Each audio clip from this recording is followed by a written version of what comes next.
Gusto mo bang maging iyo siya ng buong puso? Kung oo, please continue watching. Hello mga guys, kumusta kayo? Panibagong araw, panibagong video na naman tayo, no? And sa araw na ito ay ituturo natin sa inyo na simpleng gabay o simpleng pamamaraan na makakatulong sa atin, no? Ayan na yun. Bago ang lahat, gusto ko lang mag-disclaimer, no, sa mga taong hindi naniniwala o hindi gusto ang ganitong video. Please skip this video at maghanap kayo ng videos na gustong gusto nyo, no, dahil ang video na ito is para lamang sa mga taong naniniwala and gusto mag-try. And ayun, gusto mo ba ang iyong karelasyon na maging iyong-iyo siya ng buong puso at hindi ito magawa na tumingin pa sa ibang babae or sa ibang lalaki? And kung magtatanong ka, sis, pwede ba ito sa babae ito babae, lalaki ito lalaki? Yes, pwede ito, no? Pwede ito basta may relasyon lang kayo. Hindi ito pwede na trip mo lang or pagpantasyahan mo lang, no? Kailangan is may relasyon talaga kayong dalawa and legit talaga. Ayun. Ano-ano ba ang ating gagawin, sis, or materialis na ating kakailanganin is alam ko na meron kayo nito, no? Kailangan, kukuha tayo ng garapon. Kailangan yung bote na garapon or glass na garapon.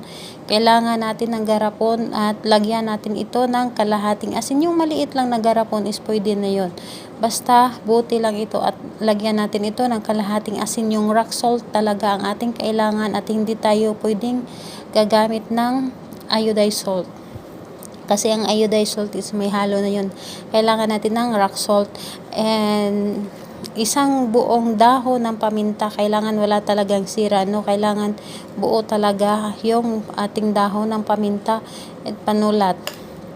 Ayun, lagi ko itong sinasabi na kapag gagawa tayo ng mga ritual o gagawa tayo ng mga paswerte at love spell, kailangan na nakafocus tayo sa ating ginagawa, ating positive na matutupad ito ang ating mga gagawin or mga kahilingan dito.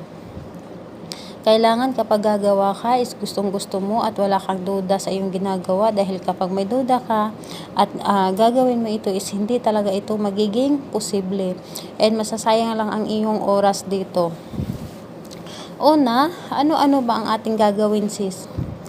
Una, kukunin natin ang ating dahon ng laurel at isulat natin ng 3 beses ang totoong pangalan at apelyido ng taong iyong gagawan. Totoo talaga ng malalaking litera. Kahit hindi gaanong klaro, basta pangalan lang talaga niya or nasulat mo. At pwede na rin kahit hindi ballpen kasi ang hirap itinta, no, yung ballpen sa dahon ng laurel. Kailangan natin ng pentel pen kung meron ka dyan. Pangalan at apelyido ng taong gagawan mo ng 3 beses. Kailangan mo pagkasya hindi ito ng malalaking litra. Ikaw na bahala magkasya. Basta 3 beses mo isusulat dito ang pangalan at apelyido ng taong mahal mo. Sis, natapos na namin itong gawin. Ano ang susunod namin gawin? Kunin mo itong ating dahon ng laurel at kakausapin mo ito na sa pamamagitan nito na tulungan ka na ang iyong taong ginawa nito is hindi na magawang tumingin pa sa iba, hindi na maakit sa iba o ibigay sa inyo ang buong atensyon, ang buong puso niya, at hindi niya na magagawang magloko o kahit ano pa yung mga kahilingan ninyo. Ihiling nyo na dito kahit na basta't galing talaga sa inyong puso, yung kumbaga with feelings talaga, yung galing talaga sa inyong puso, hindi yung basta-basta na lang binubukas sa iyong bibig. Kailangan talaga is galing talaga sa iyong puso na yung nararamdaman mo sa kanya na yung gustong-gusto mong mangyari para sa inyong dalawa. Ayun, sis, natapos na naming humiling, sis. Ano ang aming gagawin nito sa dahon ng laurel? Kumuha ka ng panindi dyan, lighter o posporo, kahit anong panindi. Sunugin mo ito at yung abo kailangan mapunta dito sa loob ng asin. Kailangan ihulog mo lang talaga, ihulog mo hanggang masunog ito lahat, ang dahon ng laurel.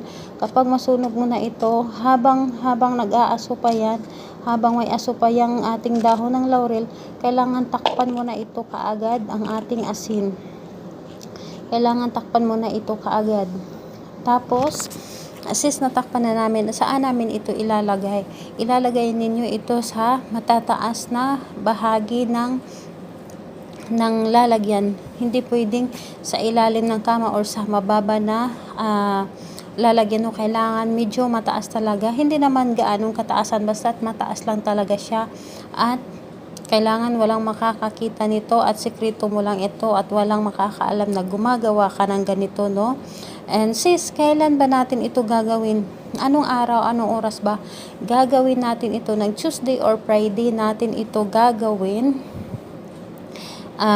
Gagawin na pili ka lang sa araw, Tuesday or Friday, at sa oras naman ay kailangan gawin natin ito ng hapon. Mas mainam alas 5 or alas 6 ng hapon natin ito gagawin. Basta papunta na dyan na oras, yan ang dapat mong gawin ito.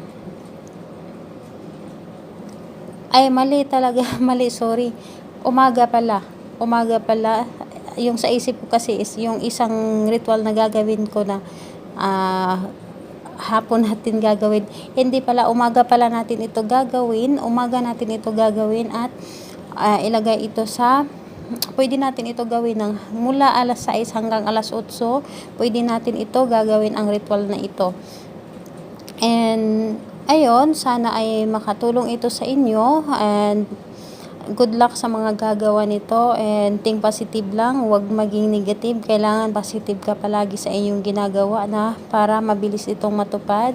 And ulitin ko, gagawin natin ito ng Tuesday or Friday. Pili ka lang sa araw at gagawin natin ito ng umaga, mula alas 6 hanggang alas 8 ng umaga natin ito gagawin. At salamat pala sa patuloy na pagsubaybay sa ating mga rituals, mga videos. Sa mga nagko-comment sa aking mga videos, salamat sa inyo. Salamat sa inyong pag-view. And ayun, ako pala ay tumutulong sa mga OFW na inaapi or minamaltrato ng mga amo o kahit anong klaseng pang-aapi. Ako ay tumutulong pala libre at isisend nyo lang ang inyong mga details sa akin at ay ipaabot natin yan sa polo.